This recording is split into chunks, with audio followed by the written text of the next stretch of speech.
Hello, Derek. Hello, Derek. Um, I think you seem to be the only one here so far, so we can get started. Just means you're gonna have to be very active.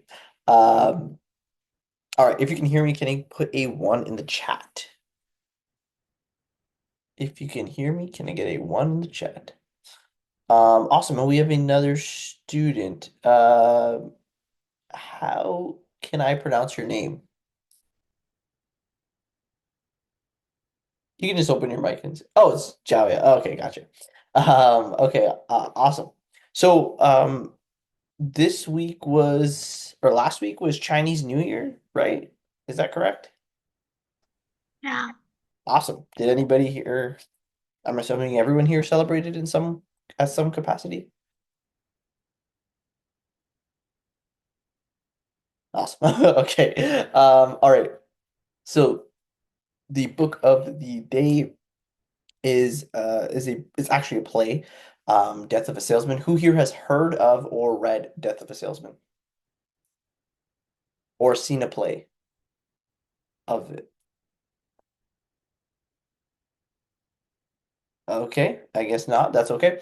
I recommended this book because it you will most likely encounter it um in high school English. It's often one of the books that they ask you to read for like the AP English exams and things like that if you ch ever choose to do that. So I highly recommend it. It's an easy read, but the lessons taught are not so uh, straightforward.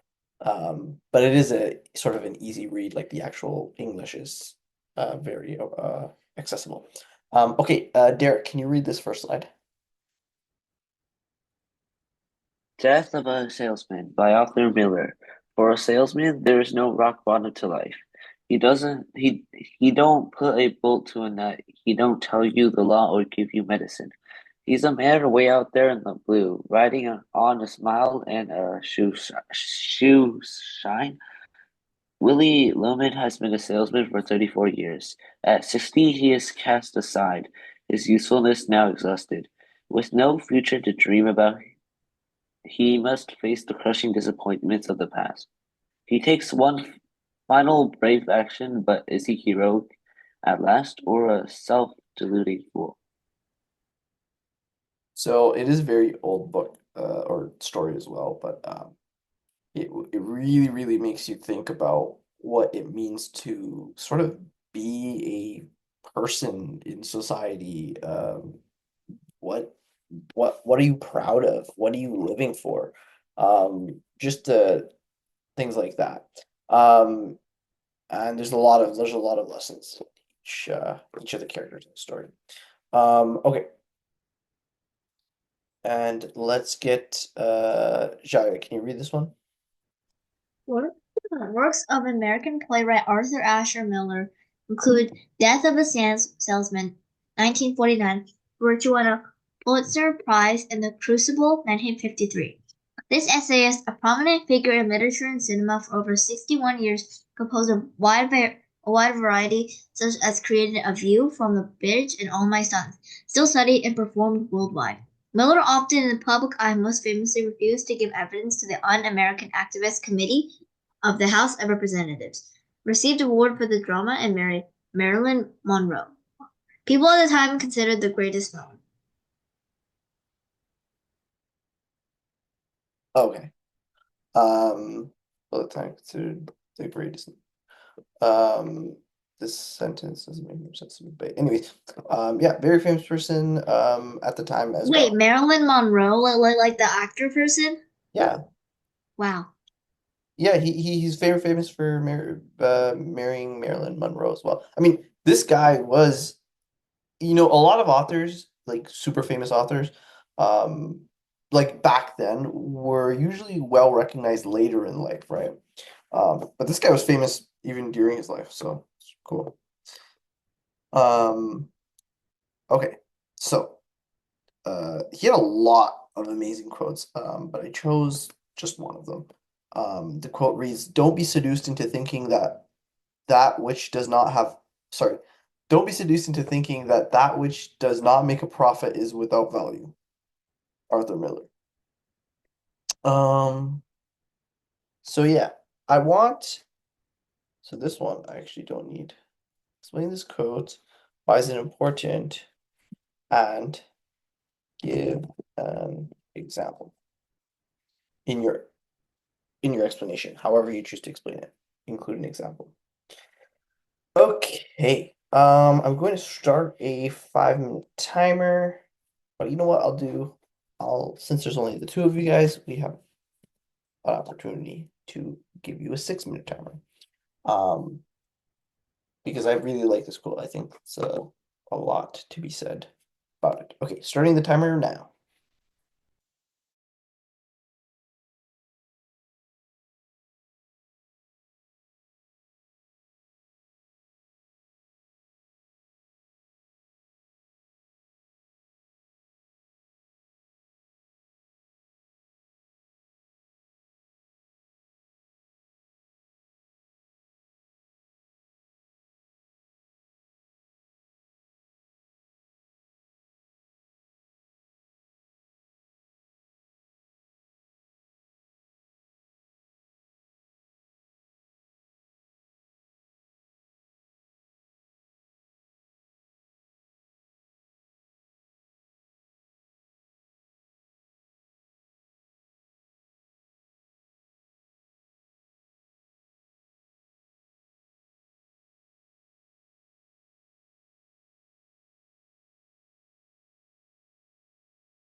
all right. Time is up. Let's see what you guys came up with. Start with Jaya. Okay, I accidentally just quoted her entire message. Um, okay. Jaya, would you like to read your response? This quote is telling us to do what you love, even if it isn't enough to make a living. This is because if you do what you love, more people will start to recognize you and you'd probably make a lot of money. However, if you do something you don't want to do, you might feel bored out of your mind because you won't find interest. This is because if you do what you love, more people would start to recognize you and probably make a lot of money. However, if you do something you don't want to do, you might feel bored out of your mind because you won't find it interesting. So, um, see, honestly, actually, this is one of the rare times I sort of disagree with you just on this part because it kind of also contradicts your main point here, which is do what you love, even if it isn't enough to make money. And then you're saying because eventually you will most likely make a lot of money. So it's sort of contradictory to your main point. Unless your main point is, unless you change your main point to if even if it isn't enough to make a living at first, right? Um, so this is sort of contradictory in that sense. And I also don't think he was going for the quote really means something like this. I'll wait for Derek's and then I'll break it down even further. Grammatically, this is great. If you do something you don't want to do, you might feel bored out of your mind because you won't find interest in it. You won't find it interesting. You won't find it interesting. Yeah, find it interesting. It's fine. Okay. Cool. Okay, I'll wait a couple seconds for Derek's. If not, we shall move on. Okay, so actually, I do like. Oh wait, Derek says can I have a minute. Sure. I'll just analyze this in the meantime. So I do like though how Java you took it as more than just a specific instance. You said you applied the quote to sort of a broader concept as your career, right? Um, the way I was thought about it at first is just little things, right? Uh, don't be seduced into thinking that which does not make a profit is without value. So I was thinking like, oh, like more like hobbies or things like that. Like a lot of the time, people when you're young or even when you're older, they think, oh, like you're gonna go spend all this time um, building bookshelves or maybe even playing video games with your friends, things like that. And that's such a waste of time. You should be being productive, finding ways to maybe work a second job or expanding your skill set so that you can make more money at work and get promotion and raises, right? Like that's what you should be doing with your spare time. Um, and I like how he says seduced into thinking that. He didn't say just don't be convinced into thinking that, don't fall into the trap of thinking that. He said seduced because I think I really like that he says seduced. There is sort of this idea of with a lot of people, right? Like um that where they feel that if they're busy all the time, they may be tired, but they also sort of feel good about it. They feel that they're being productive and they're using their time well. Whereas, and he thinks that is sort of that the idea of seduction. He thinks that the people who think that everything has to have profit, they are seduced into thinking that. Whereas, truth be told, um, it's sort of hard to do things that you love if they don't benefit you financially, if that makes sense. If you have any questions about that, I can explain, but Derek has his response in the chat, so one second. Um, okay, Derek, would you like to read your response? The quote by Arthur Miller tells me that even though you might seem like you don't have any value, you still have a lot of potential. For example, let's say you just started playing basketball and joined a team. You might weigh down the team when you first begin, but as you practice, you might get better and start helping the team more.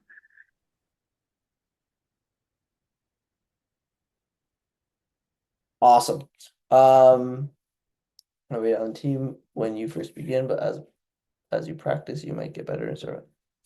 Yeah, that's also true. I guess you took profit as not meaning the literal profit, just sort of any sort of profit, right? Like I guess treating profit as a metaphor, like profiting of sort of maybe the joy of playing. Okay, so um great stuff. Let's go on to the vocab of the day. These vocab words, a little bit, some of them are a little bit more complicated. Okay, so starting, you guys know the drill. Oh wait, actually, maybe I should have someone read it first. Okay, who read the last one? Derek, can you read these words? How do I pronounce that? Pellucid. Pellucid, adjective. Clear in meaning, expression, or style. Also transparently clear. The professor's pellucid explanations made even complex topics easy to understand. Torpid, adjective. Mentally or physically inactive, sluggish. After eating a huge meal, he felt torpid and unwilling to move from the couch. Gambit, noun. A calculated move or strategy, often in chess or conversation. Her opening gambit in the debate took her opponent by surprise. Sibilant, adjective, making or characterized by a hissing sound. The sibilant whisper of the wind through the trees sent chills down my spine. Winsome, adjective, charming or attractive in an innocent way. Her winsome smile instantly brightened the room. Awesome. Awesome. Okay, so let's start a 4-minute timer starting now.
All right, all right, all right. Let's see what you guys came up with.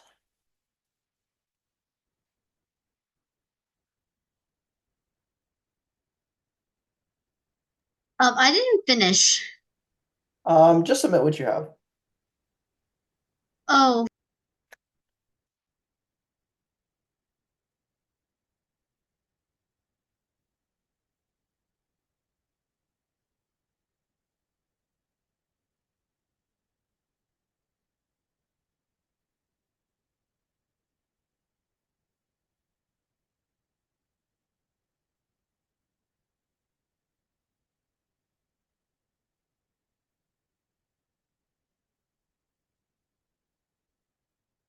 All right, guys, I need some responses. can I So, just finish mine? I'm kind of close. okay, fine. All right.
Then just submit what you have. You can just verbally finish it.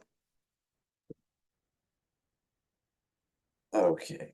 Let's see what we're working with here. Okay, Jaya, would you like to read your response?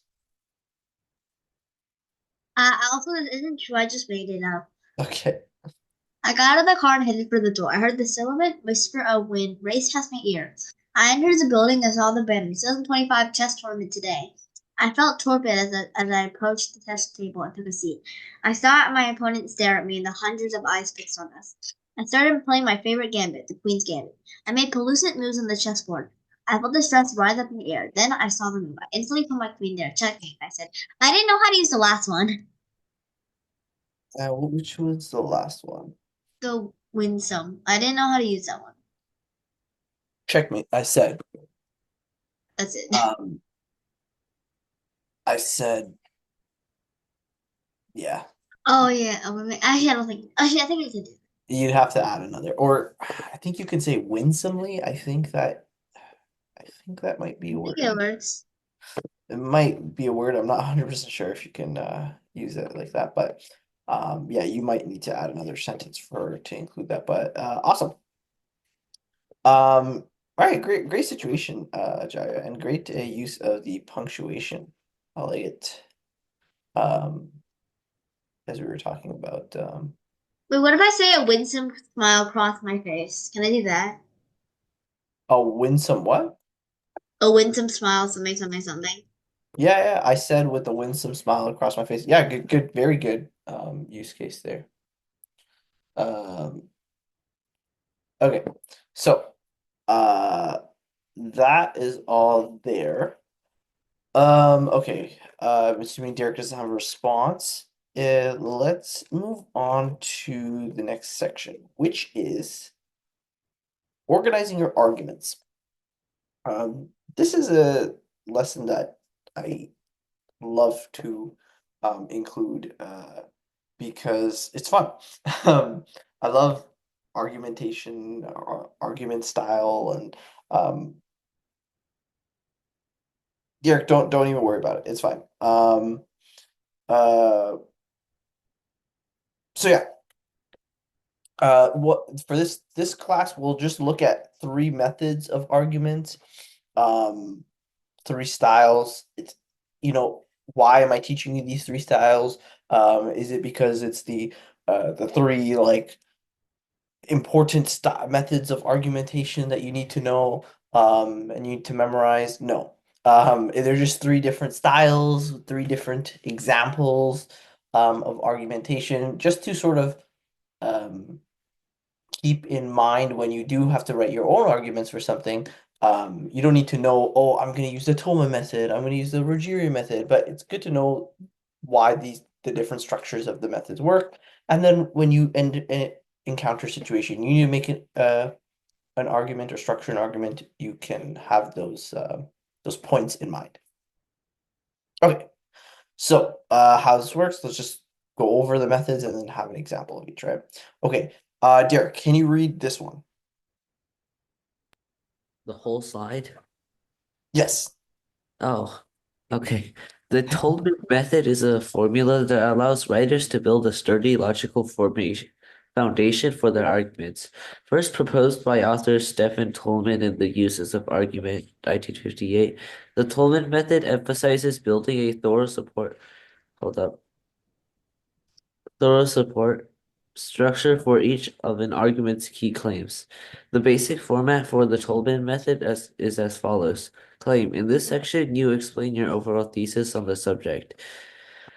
In other words, you make your main argument. Data, grounds. You should use evidence to support the claim. In other words, provide the reader with facts that prove your argument is strong.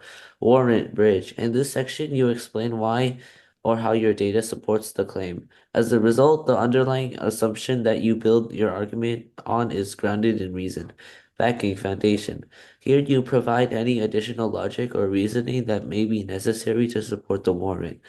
Counterclaim. You should anticipate a counterclaim that negates the main points in your argument. Don't avoid arguments that oppose your own. Instead, become familiar with the opposing perspective. If you respond to counterclaims, you appear unbiased and therefore you earn the respect of your readers. You may even want to include several counterclaims to show that you have thoroughly researched the topic.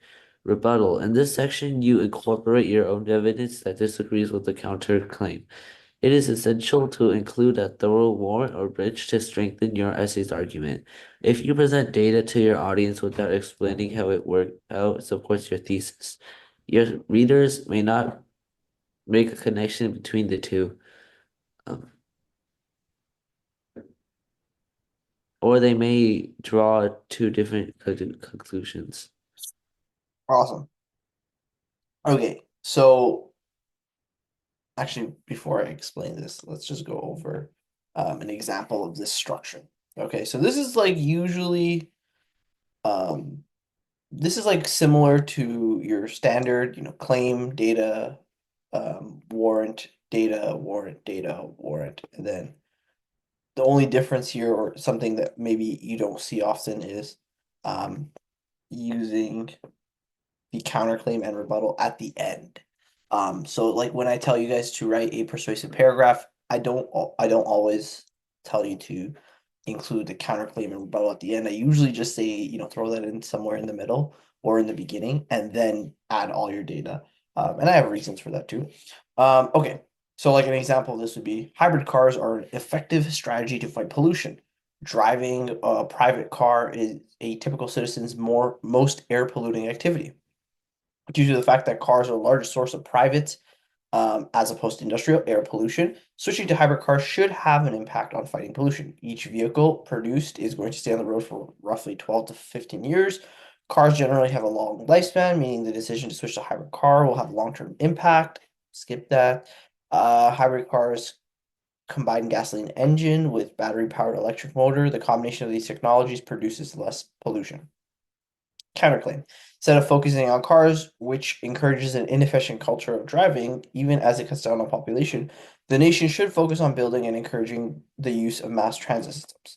While mass transit systems is an idea that should be encouraged, it is not feasible in many rural and suburban areas, or for people who must commute to work. Thus, hybrid cars are a better solution um, for much of the nation's population. Um, So yeah, as you can see, sort of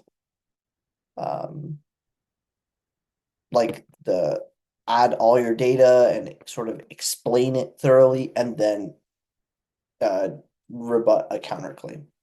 That's the Toolman method. Okay, Rogerian method. Can I get Xavier? Can you should we go should I ask you guys to write an example?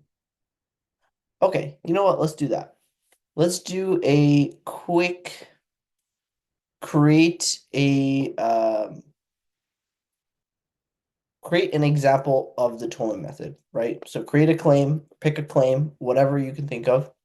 Then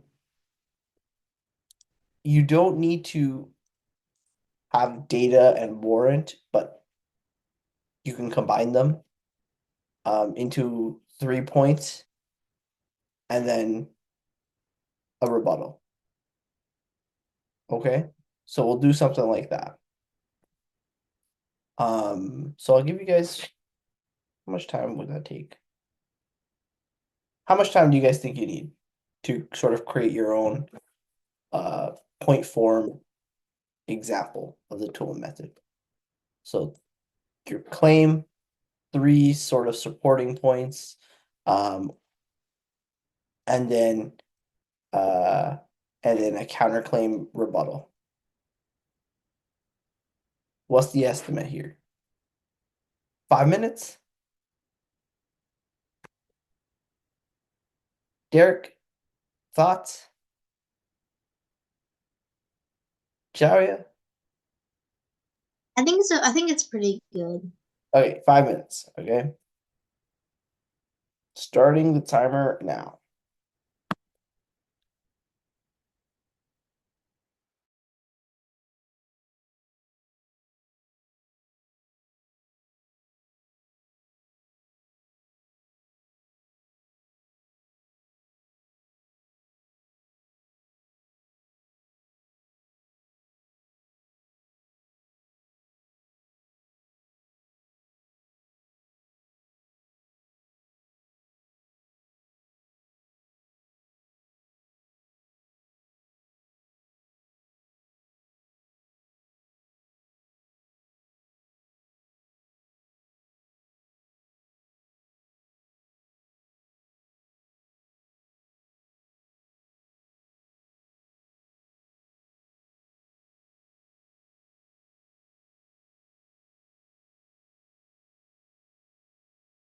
So do we need to write like the data, warrant data, and then warrant the data, and then warrant?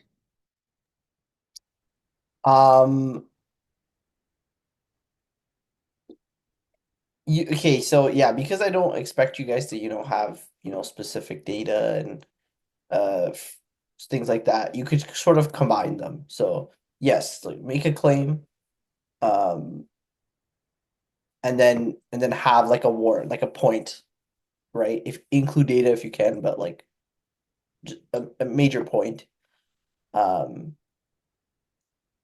like 3 major points. If you have data to support it, that'd be great. But if not, you can just have 3 major points, and then a counterclaim that you rebut, right? So let me put it this way, like in this argument style, the warrant is sort of the actual things in the arguments, right?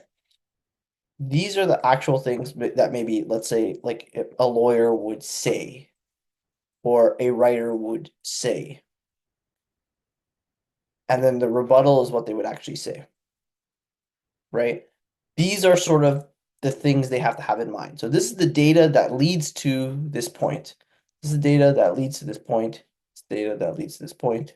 This is the counterclaim that leads to this point. For this activity, I don't want you guys to Google anything. So if you don't have, data, like this isn't need data, but like this one, maybe you need to, this is like some factual data. So for this activity, just pick a claim, and then you can combine this, right? Like just have a supporting point, another supporting point, another supporting point. Then this one, um, defend yourself against a counter argument, So, like, I'm going to write an example. Do we need the same format? So, Derek, you don't need to put it into this format, or you don't even need to do a paragraph. You could even do point form. So, claim, warrant-ish, point one, point two, point three, and rebuttal.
All right, all right. I mean, I should have added more time, so don't feel pressured, but Xiaoya submitted hers. Oh, Xiaoya, did you edit your original message? Yeah, because I accidentally submitted it, so then I just edited it. Oh, okay, gotcha. Okay, Xiaoya, would you like to read yours? I couldn't think of anything to argue, so I just said pineapple should belong on pizza. Okay, great. That's a great one. Pineapple should belong on pizza. This is because pineapples add a sweet, juicy taste to it. And with the savory pizza flavor, it's a perfect blend of sweet and salty. It also shows a new way to enjoy pizza. This is because it allows you to taste entirely new flavors of sweet but still savory, which is very enjoyable. But some people say that it is not allowed because they say that fruit should never go on pizza. Oh, although that is somewhat true, I think that pineapple on pizza brings a new way to enjoy the flavors of our favorite food. Awesome, awesome. Okay, so sweet and juicy taste with a savory flavor is perfect blend. Perfect. New way to enjoy pizza. So then this argument should not be about the sweet and savory combination. It should be more about um, you know, innovation, uh, pizza is so commonly is so commonly has pepperoni, and variety is good for you, variety is new, it's exciting, stuff like that, right? Because your main point here is sort of uh let like let's consider it the data, quote unquote, is that it's a new way to enjoy pizza, right? And you're sort of creating a point out of that. People say it's not allowed because they say fruit should never go on pizza. That's somewhat true. I think it brings a new way to enjoy the flavors of our favorite food. Awesome. Yeah. So yeah, this is great. I would even say maybe a good way to rebut this or to rebut this claim is to say give another combination of things that shouldn't or oftentimes shouldn't go together or theoretically shouldn't go together but is much more accepted, right?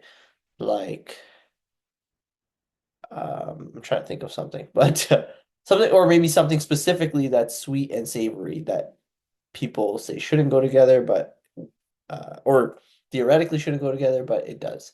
Like, do you think pineapple should belong on pizza? I absolutely do think pineapple belongs on pizza. I think it's great. Do you not think that? Oh, I do because I tried it before and it was really good. So. It was really good. Yeah. I'm originally from Ontario, from Toronto, so Oh, isn't that where like pineapple pizza was like invented or in some way? yeah. Pineapple pizza was first invented in Toronto, so you know, it's very important to me. So trying to think of what's something sweet and savory. Oh, chicken and waffles. Have you guys ever Oh, had chicken and waffles? nope. I just dropped my mouse. You guys have never had chicken and waffles? Nope.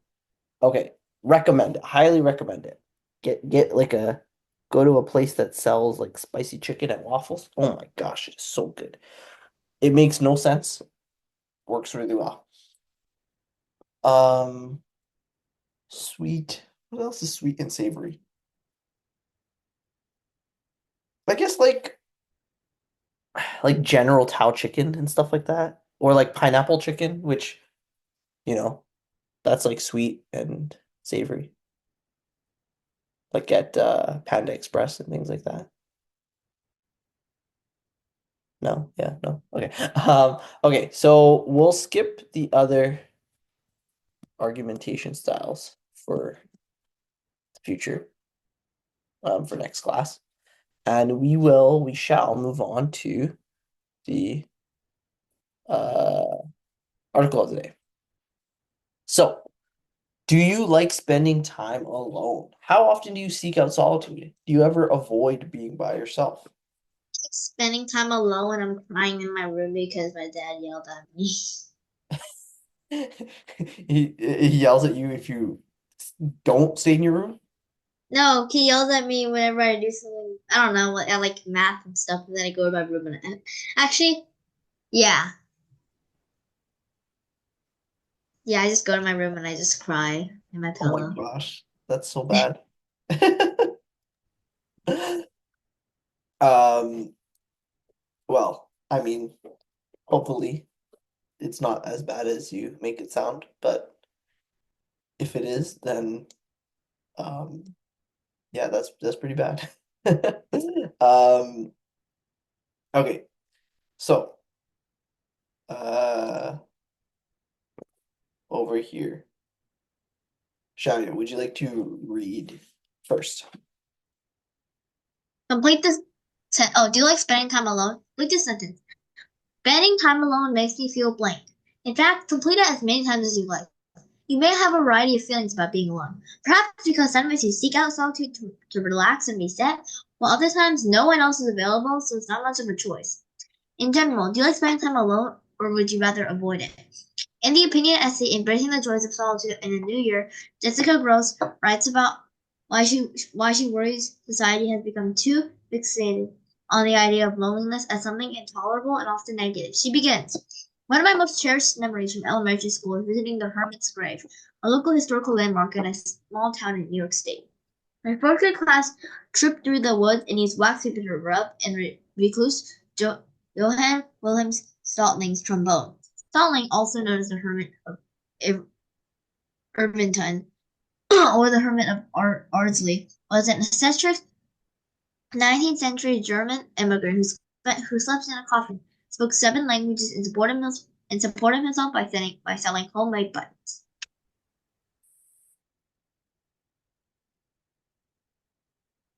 Awesome. Okay, so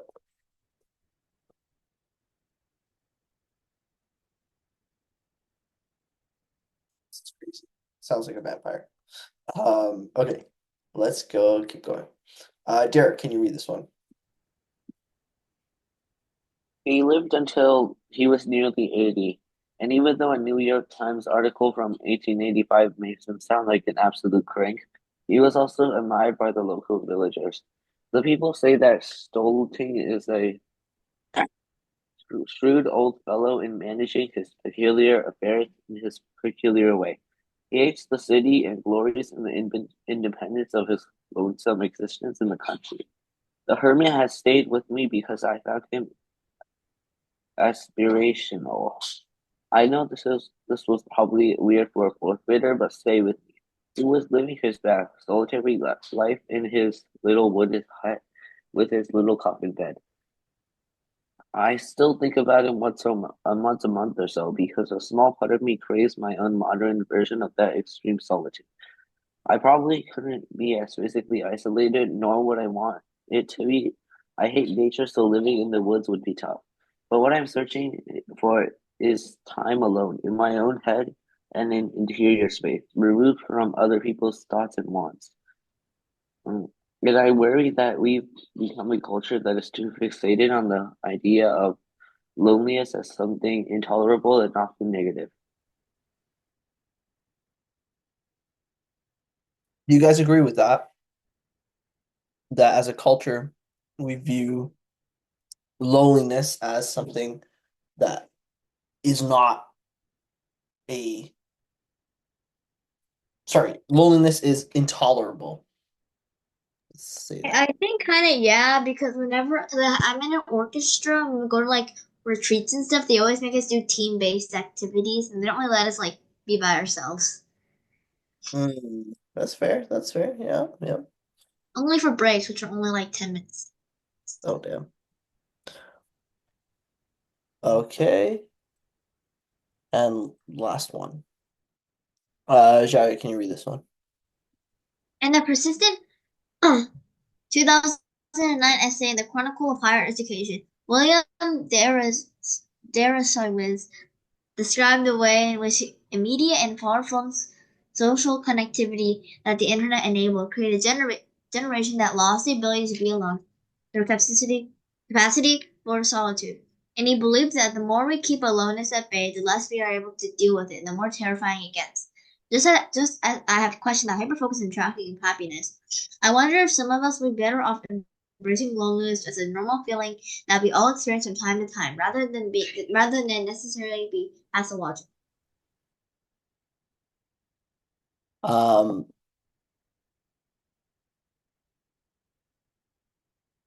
awesome. So it is kind of interesting. So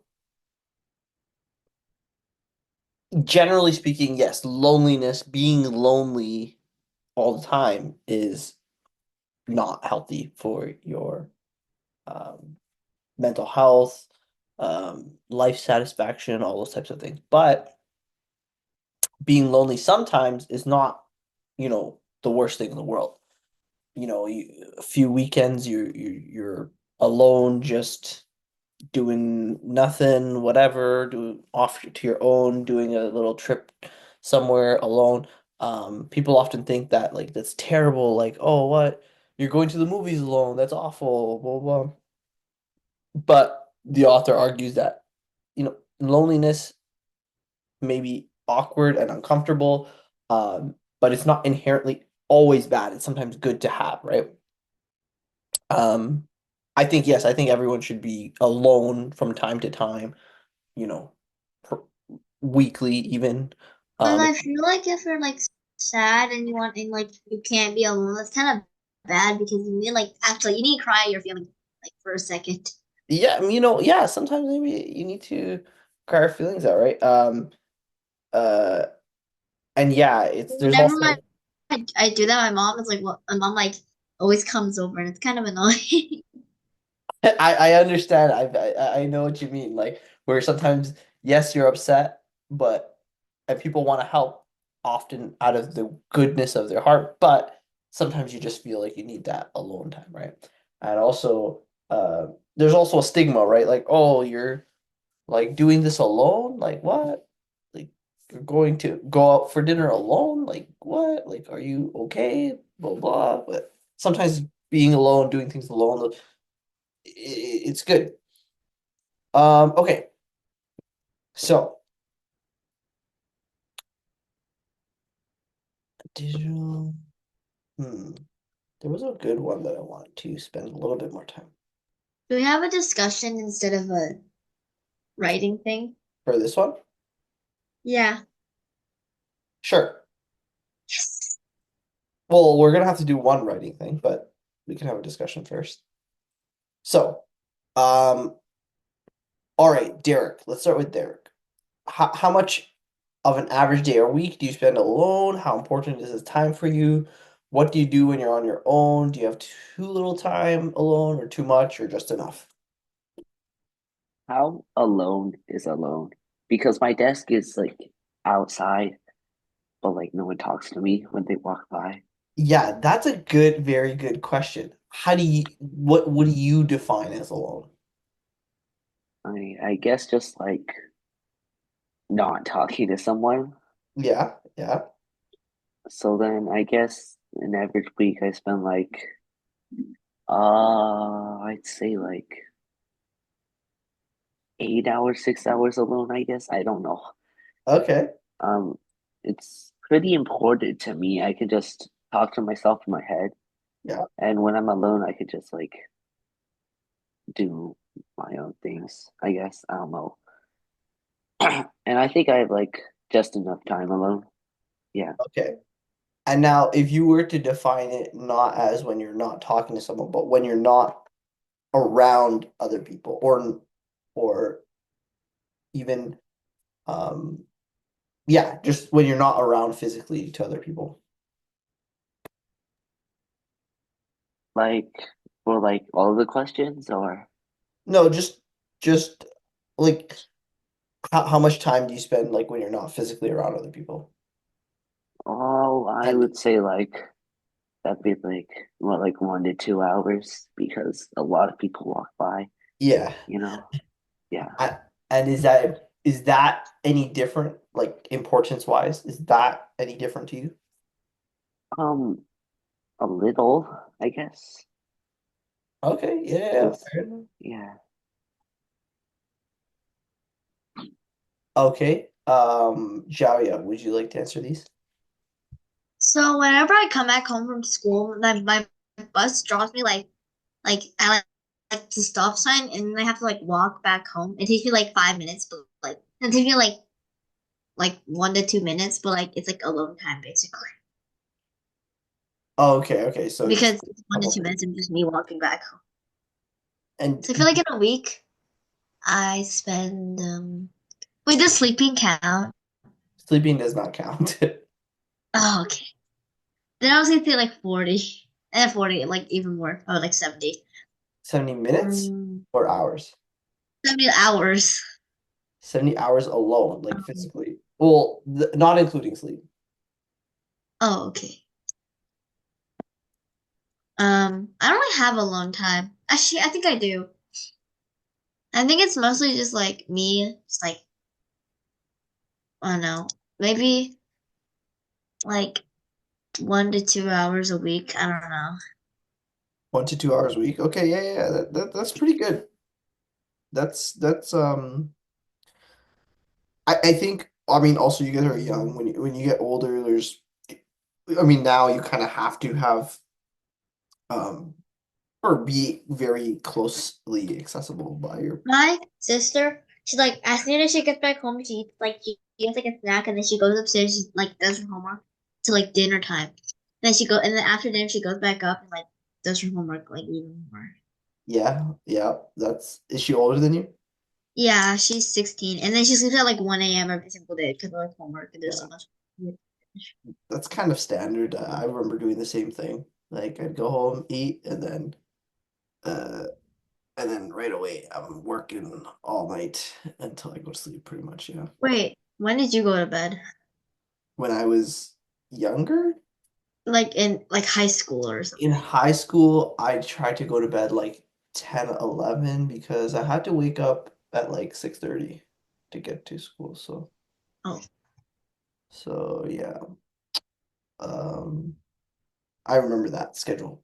Uh Brutal. But yeah, I but what was actually interesting, you mentioned like going in between to and back from school.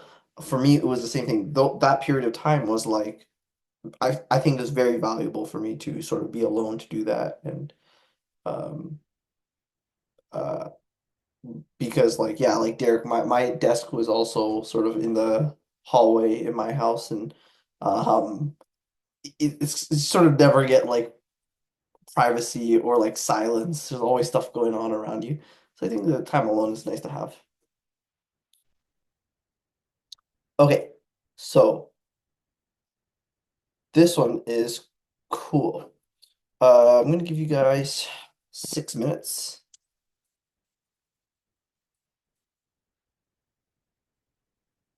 So if the answer, I don't want just like, do you have a hard time being alone? No, when you already have often pick up your phone to have something some way to connect. Don't just say no, just sort of explain why you think that is, why you don't do this.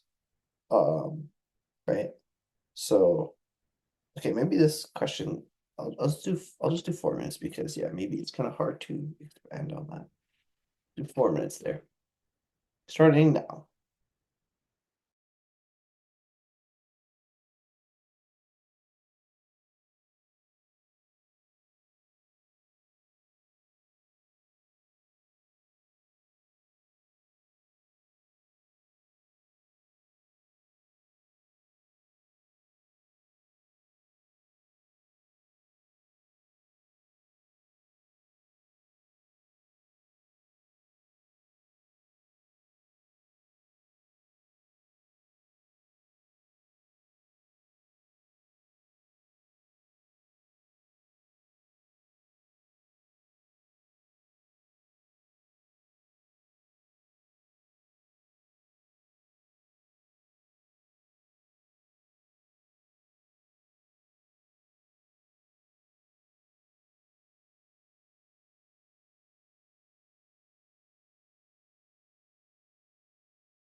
All right, all right, all right. Time is up. Let's see what we came up with.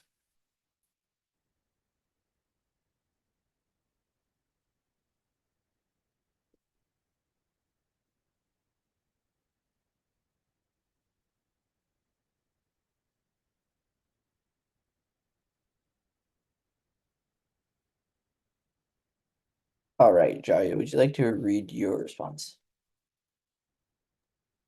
Sometimes I have a hard time being alone. This is because if I'm upset or sad or something, I might go to my room to get some alone time. But usually, my mom or my dad will come to my room to try to comfort me. But in my mind, I just want to be alone. Oh, I didn't finish this, but I don't like the transition. When I'm by myself, I always watch some videos or play with my Legos, and then that's it because I didn't finish it. Awesome. Okay. I usually watch some videos or play with my Legos. Awesome. So, do you feel like when you watch YouTube videos, do you feel sort of connected to the rest of the world?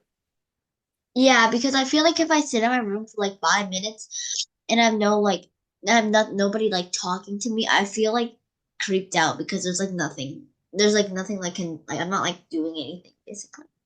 Yeah. Yeah. Okay, yeah. That's what's interesting. Like I Um, need to talk. Like I have to talk to myself or like I have to like listen to someone talk. So oh then I wow. don't feel like really like creeped out because there's nothing. I don't because I don't like silence. Yeah, me neither. It sounds like you have a little bit of ADHD or something like that. Wait, Um, what? well, I mean, you need constant, some sort of constant stimuli. Um, so yeah. But do you find it, hmm, do you find it hard as in you need something to do, or you need someone sort of to be around or talk to? So it kind of depends. Like when I'm like playing with like my Legos, I need to talk to myself because if I don't talk to myself and I just build things, Mhm.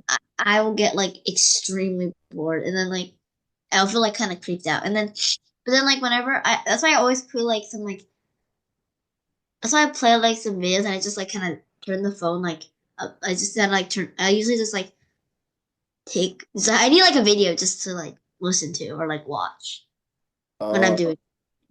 Like let's say I'm like playing with my Legos, I need to do that. But then when I'm like doing my homework, I don't really need it. But I might need like music. okay, cool. Okay, so interesting, yeah. So what I would challenge you to do is next time you're playing with Legos or something where you don't have electronics, don't talk to yourself or don't have music or videos or something play in the background and see how long you can do that, right? Um, it is sort of your brain, if you're used to constant stimuli, then it is challenging, but it's also proven to be very effective. That's what meditation is essentially, right? Like you're starving your brain of that stimuli, that dopamine, um, those dopamine signals, and you are then just sort of forced to get your brain to calm down and it allows you to. There's a lot of studies on the benefits of meditation, but it allows you to basically be super focused and things like that throughout the day. Oh If yeah, cause like when I remember when I was like on vacation, I was in New York, Mhm. and then like my head hurt. My head like hurt a little after like because I would always walk on like the streets and it'd be like really noisy. There'd be like people Mhm. walking back and forth talking. So like it was like I think it was like the third day I started getting a headache, but then it went away. Yeah, yeah. That's actually pretty interesting. Um, And okay. then like I had to like and then like we were gonna go to like a random like museum thing. When I went there, it was like kind of I kind of went back to normal. Okay. Awesome. Okay, next one. Do you think that social media connects us or disconnects us? Can you think of a time when social media made you feel less of a community? Has technology ever made you feel lonely? Okay, so this is what I want you to do. If you can't answer this, if you can't answer the above. Then do this one, okay? But if you can't answer the above, I'd rather you answer the above. Okay. And this one, we could give you some time. We'll do 7 minutes. And I'd like a response from both of you. Actually, we'll do 6 minutes. We'll see. 7 minutes should be fine. Okay. I want response from both of you. All right. Starting the timer now.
All right, all right, all right. Let's see what we came up with here. So, Jaya, would you like to read your response?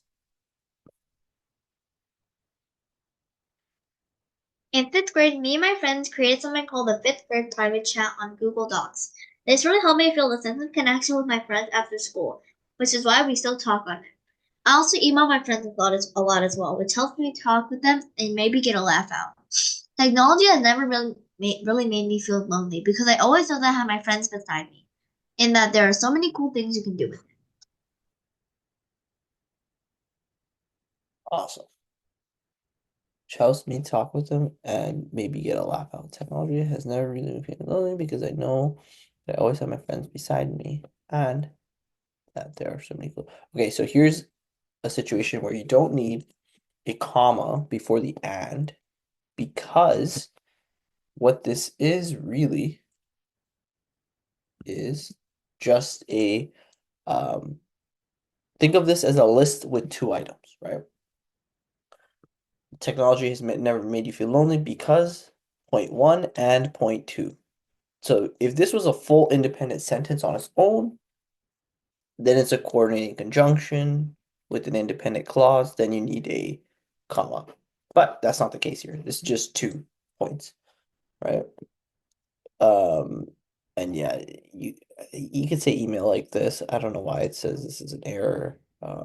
But yeah, I guess we can just switch it. Called the so what I would do here is actually put quotations. Um, Oh wait, no, it's not called the fifth grade private chat. It's called the fifth grade private chat, and then on oh, Google Docs. So we made it on Google. awesome. This is my friend. Okay, cool. Yeah, awesome. Yeah. So yeah, you would say technology never makes you feel lonely. Um, yeah, I think for some people it does. I can't really think of an example, but I know sometimes, okay, sometimes I feel sort of lonely in the sense where I go online and I feel like a lot of like if you go on like Twitter and things like that, a lot of the responses are just bots and they're kind of crazy. And then I feel like, whoa, this is like I'm using this platform, but maybe I'm not talking to actual people. Well, I don't really actually post or things But online. like maybe you might see like people going to like extra. I don't know. I've never been on like TikTok or Instagram. I'm too young for that. Anyways, but, like you might see like people like they're like, oh my god, I had the best day ever. Like I went to like I don't know Hawaii or somewhere like that, and you feel like really sad because like you didn't go there. Yes, that okay, yes, I agree with you. That is a big thing. Like people, even though like there's a lot of people posting like celebrities and stuff posting face stuff, even friends, right? You see people, yeah, going to Hawaii, or maybe there's a party that you didn't know or get an invite to, or maybe Yeah, you cause like my sister's kind of feeling that now because like sometimes she like misses out on like friends and then she like realizes and she gets like really sad because like she didn't go there. yeah, no. I agree. I remember I felt okay, yes, never mind. I have felt lonely because of social media. I that's the right that's a very good point there. Um okay, let's look at Derek's. But then you can also learn really good information on social media because they always like it's like social media. They like post things like before they even like the news even like post stuff. Yeah. So I mean, yeah, because the news has to fact check and turn write an But then article. like social media, they just like see something like oh that's news and they just type it out. They send Exactly. it. Yeah, Then exactly. the entire world's just going wow. Yeah. Um, okay. Derek, would you like to read your response? One time I felt a sense of community with technology was through group chat. My friends and I made a small group of 3 people, including myself, but we eventually included almost half of the grade. But even with this, technology makes me feel lonely, as it didn't feel the exact same as talking to someone in person.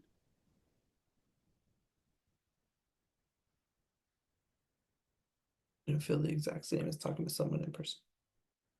Awesome.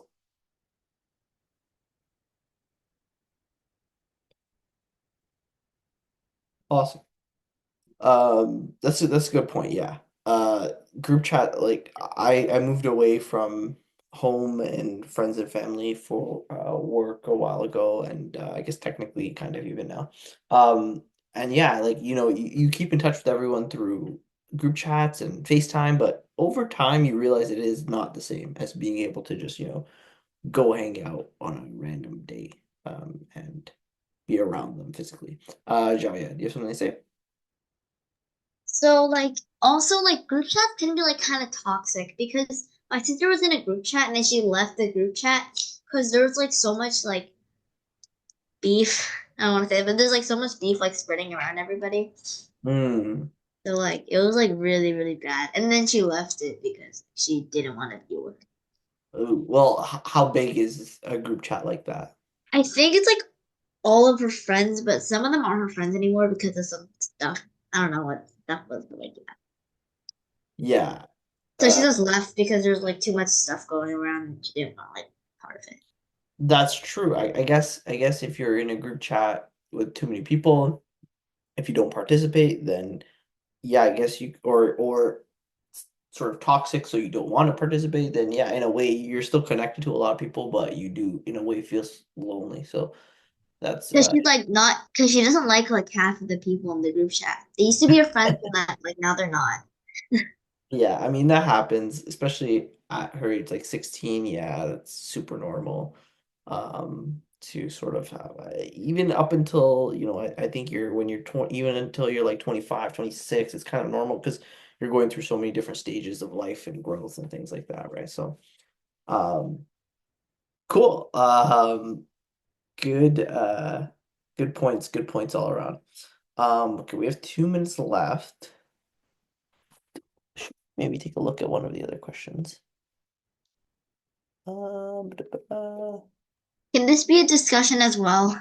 Yes, I mean it's only a minute left. Okay, do you ever seek space away from digital urban noise? I would say even if you don't, I highly recommend. I challenge both of you, Derek and Jaya. When you get off this call, go try and spend 10 minutes just breathing. You're not allowed, don't just sit down and breathe and just focus on your breath. If you can do 10 minutes, I'd be so very surprised because you're gonna have this urge to start scratching random parts of your body or moving around or like pulling your Wait, phone. like not thinking of anything? Because that's impossible for me. I have to think of something. Try. If you can't do 10, do 5. Just close your eyes and just breathe. Just sit there and breathe. Anytime you start thinking What are you about gonna think about? nothing, just your breath. If you start thinking about if you're gonna keep randomly, naturally, your brain's gonna be like, oh, what am I gonna eat for dinner? What am I gonna whatever. Every time you catch yourself doing that, go back to breathing. Every time you catch yourself not thinking about breathing, go back to breathing. That's what meditation is actually. That's literally meditation. Wait, can't you just think of like a color like blue or something like that? But yeah, you could think about anything, I guess, but you have to just stay consistent. It has to be like not mentally stimulating, right? You could think of a color or whatever. Usually people do breathing because it's Because apparently, like if you can't meditate, they recommend you to think of like a color. okay, cool. Derek says I try to do that, but I always fall asleep. Yes.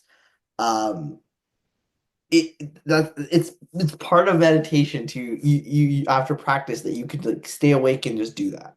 And man, I challenge you both to go. One time, I tried counting sheep, and then I counted to 200, and then I was like tired, but I also wasn't tired, so I fell asleep, and I started like hallucinating a little bit. It wasn't good. Yeah, yeah. Don't count to you. Just try and sit there. Sit on a chair. Don't sit on your bed or whatever. If you can, sit on a chair and just do it. It's a fun.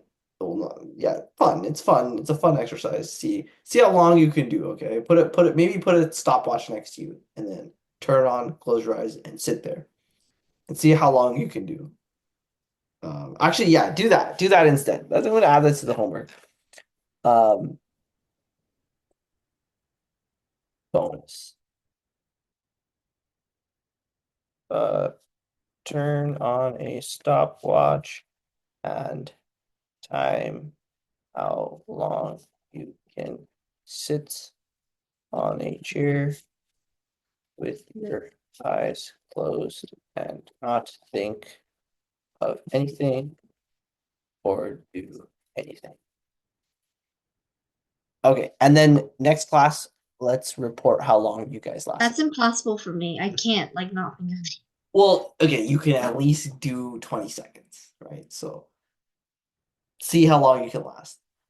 There was a time in my life I could do 10 minutes easy, and then now I struggle to do even like 3 minutes. Okay. That's it for today, guys. I will see you all next week. Have a good one. Thank you. Bye. Bye bye. Bye.